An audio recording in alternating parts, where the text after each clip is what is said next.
कहानी शुरू होती है सेनोसामा के पैलेस से। दोनों सीनोस मनी मन कुछ सोच रहे थे। ग्रैंड प्रिंस इस बात को नोटिस करते हैं और सीनोस से पूछते हैं वो क्या सोच रहे हैं। सीनोस बताते हैं वो टूर्नामेंट ऑफ पावर के बारे में सोच रहे थे। टूर्नामेंट ऑफ पावर जैसा मजा उन्हें आज तक किसी भी खेल में नहीं आया था। ग्रैंड प्रिंस इस बात को सुनते हैं और सीनोस से पूछते हैं क्या सीनोस एक और टूर्नामेंट कराना चाहते हैं। सीनोस इस बात पर रिप्लाई करके बताते हैं वो बिल्कुल ऐसा चाहते हैं, लेकिन इस बार टूर्नामेंट कराने का रीजन क्या होगा ये उन्हें समझ नहीं आ रहा। पहले टूर्नामेंट के बाद सभी गॉड्स ऑफ डिस्ट्रक्शन ने अपनी यूनिवर्सेस पे काफी ध्यान दिया है। सभी यूनिवर्सेस का मॉर्टल लेवल काफी अच्छा हो गया है। अगर एक और टूर्नामेंट होता है तो हारने वाली यूनिवर्स को इरेज करना उनके साथ नाइंसाफी होगी। सभी गॉड्स की मेहनत बर्बाद हो जाएगी। ग्रैंड प्रिंस सीनो की बात पे कहते हैं तो आप बिना रीजन के टूर्नामेंट कराइए, पर सीनो कहते हैं इस तरह से मजा नहीं आएगा। पहले टूर्नामेंट में सभी यूनिवर्सेस को डर था उनके हारते ही वो सब तबाह हो जाएंगे। सभी यूनिवर्सेस के फाइटर्स ने अपना बेस्ट दिया था। सभी यूनिवर्सेस किसी भी कीमत पे जीतना चाहते थे, इसलिए टूर्नामेंट कराने के लिए एक अच्छे रीजन का होना जरूरी है।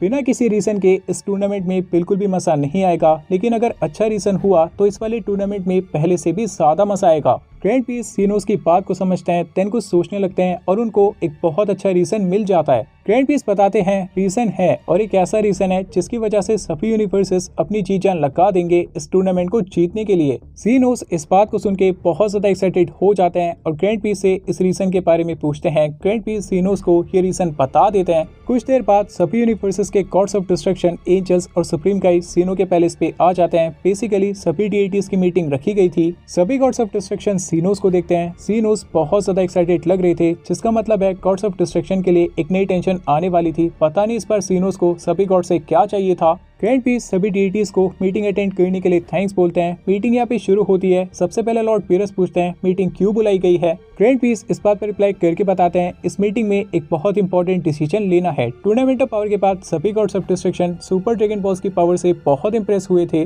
काफी गॉड्स को इस बात का अंदाजा भी नहीं था इस तरह के स्पेशल आर्टिफैक्ट्स मल्टीवर्स में एग्जिस्ट करते हैं, जिस वजह से काफी गॉड्स का ये सवाल है सुपर ड्रैगन बॉल्स जैसी स्पेशल चीज की प्रिविलेज बस यूनिवर्स 6 और यूनिवर्स 7 के पास ही क्यों है। क्यों बस यूनिवर्स 6 और यूनिवर्स 7 को ही अधिकार है सुपर ड्रैगन बॉल्स को यूज करने का, बाकी गॉड्स को भी इस बात का अधिकार होना चाहिए। इस बात को सुनने के बाद पीरस एंड चांपा काफी अनॉयड फील करते हैं, because after all super dragon balls उनके ही यूनिवर्स में थी। पीरस इस बात पे कहते हैं मुझे इसी बात का डर था, मैं जानता था ये सब कुछ ऐसा ही बहाना बनाएंगे जिससे सुपर ड्रैगन बॉल्स इनमें से किसी एक को मिल जाए। कुटेला इस बात पे रिप्लाई करता है किसने कहा हमने बहाना बनाया, हमने बस अपनी बात रखी और ग्रैंड प्रिंस को हमारी बात सही लगी। हम तो ग्रैंड प्रिंस और लॉर्ड सेनो की बात का सम्मान करते हैं, उनका जो भी फैसला होगा हमें मंजूर होगा। चांपा बीच में कूद पड़ता है और कहता है वैसे तुझे ऐसा क्यों लगता है कि सुपर ड्रैगन बॉल्स तुझे मिलनी चाहिए, तेरी यूनिवर्स ने ऐसा क्या किया है जो तू इन्हें डिजर्व करता है। जीन चांपा की बात पे कहता है तूने सही कहा चांपा, इसका यूनिवर्स भी ड्रैगन बॉल्स को डिजर्व नहीं करता। सुपर ड्रैगन बॉल्स जैसे स्पेशल आर्टिफैक्ट एक स्पेशल यूनिवर्स में होने चाहिए, ऐसा यूनिवर्स जिसका मॉर्टल लेवल अच्छा हो जैसे कि मेरा यूनिवर्स। सभी गॉड्स ऑफ डिस्ट्रक्शन आपस में बहस करने लगते हैं कि उनका universe super dragon balls deserve करता है। एट लास्ट ग्रैंड प्रिंस सबको शांत कर देते हैं। ग्रैंड प्रिंस बताते हैं सुपर ड्रैगन बॉल्स किस यूनिवर्स में जाएंगे इस बात का फैसला सेनोसामा ने पहले ही कर लिया है। टूर्नामेंट ऑफ पावर जीतने वाले यूनिवर्स को सुपर ड्रैगन बॉल्स की विश दी गई थी, तो सुपर ड्रैगन बॉल्स किस यूनिवर्स में जाएंगे इस बात का फैसला भी कुछ इसी तरह होगा।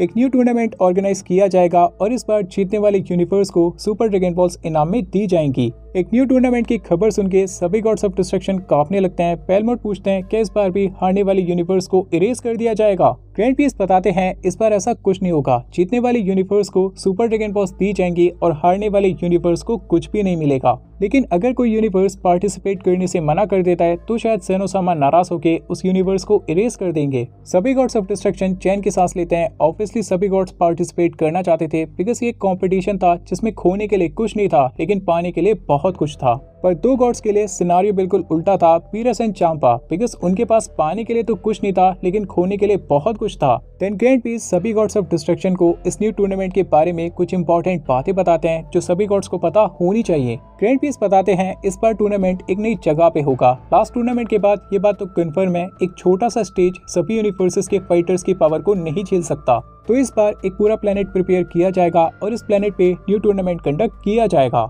इस प्लेनेट को काफी जल्दी तैयार करना होगा, इसलिए सभी यूनिवर्सेस के सुप्रीम गाइज की ग्रैंड प्रिंस को मदद चाहिए होगी। दूसरी बात, इस बार 10 नहीं बस 5 ही फाइटर्स पार्टिसिपेट करेंगे हर एक यूनिवर्स से।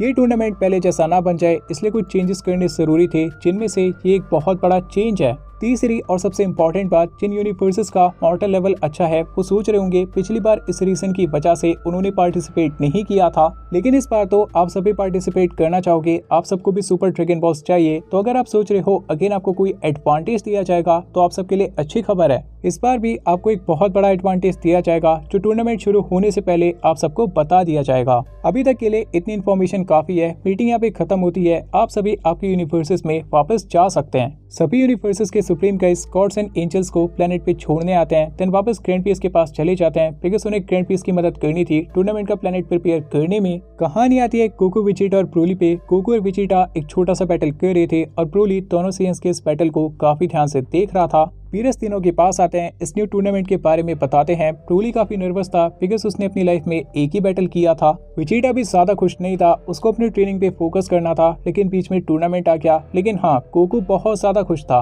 न्यू टूर्नामेंट मतलब न्यू पावरफुल वॉरियर्स। हमारे यूनिवर्स के 2 फाइटर्स कंफर्म थे, गोकू और वेजिटा। ब्रोली के लिए वीरस नहीं मानते बिकॉज ब्रोली अपनी पावर को अच्छे से कंट्रोल करना नहीं सीखा था। गोहान की 20 पावर को देखते हुए वीरस गोहान को as a 3rd warrior select करते हैं। गोकू पिकलो को as a 4th warrior suggest करता है बिकॉज पिकलो एंड गोहान का टीम वर्क उनके काफी काम आ सकता था। अभी लास्ट वॉरियर कौन होगा? गोकू सजेस्ट करता है फ्रीजा को। वेजिटा इस बात पे अनॉयड फील करता है। वेजिटा कहता है उन्हें फ्रीजा की कोई जरूरत नहीं है, उसकी जगह तो ब्रोली ठीक है। पर वीरस कहते हैं पहले टूर्नामेंट में फ्रीजा ने जो काम किया था उसके अकॉर्डिंग फ्रीजा डेफिनेटली टीम में होगा। वीस अपने स्टाफ को यूज करके फ्रीजा को ढूंढने लगते हैं, पर वीस को फ्रीजा पूरे यूनिवर्स में कहीं नहीं मिलता। कहाँ पर है फ्रीजा? क्या वो टूर्नामेंट शुरू होने से पहले यूनिवर्स 7 की टीम में ज्वाइन हो पाएगा या फिर यूनिवर्स 7 को ब्रोली के साथ ही जाना पड़ेगा?